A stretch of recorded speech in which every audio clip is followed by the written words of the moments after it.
સર્વેને મારા નમસ્કાર. માતા વિશે તો બહુ બધા બોલે, પણ પિતા વિશે આજે હું પિતા વિશે બોલીશ. પપ્પા એટલે આપણી દુનિયા એટલે પપ્પા.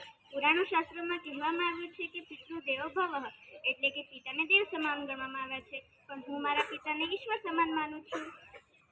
હંમેશા કોઈ પણ પિતા પોતાની દીકરી અથવા પોતાના દીકરા વિશે એવું લાગણી ધરાવે છે કે મારી દીકરી અથવા મારો દીકરો ભણી ગણીને આગળ વધે.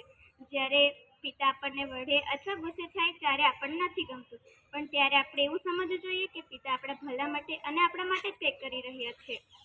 આંગળી પકડીને ચાલે તે પિતા, અને સુખ દુઃખમાં સાથ આપે એ પણ પિતા. પિતા એક એવા વ્યક્તિ છે જે મારી અને મારા ભાઈ બહેનની બધી ઈચ્છા પૂર્ણ કરી આપે છે. જ્યારે પિતા આપણને કોઈ વસ્તુ ન લઈ આપે ત્યારે આપણે એવું સમજવું જોઈએ કે પિતાની કંઈક મજબૂરી હશે, તેથી જ તે આપણને તેના વસ્તુ નથી લઈ આપતા. પાઈ પાઈ ભેગી કરીને મેં મારા પિતાને મારી ખુશિયા ખરીદતા જોયા છે.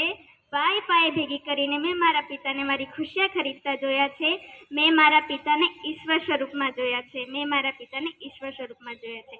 ક્યારેય મમ્મી પપ્પાની નજર નીચી ના થાય તેવું કાર્ય ન કરવું જોઈએ. જ્યારે મમ્મી પપ્પાનું નજર નીચી થાય છે ત્યારે પપ્પાને જેટલું દુઃખ થાય છે તે તો પોતાને જ ખબર હોય છે.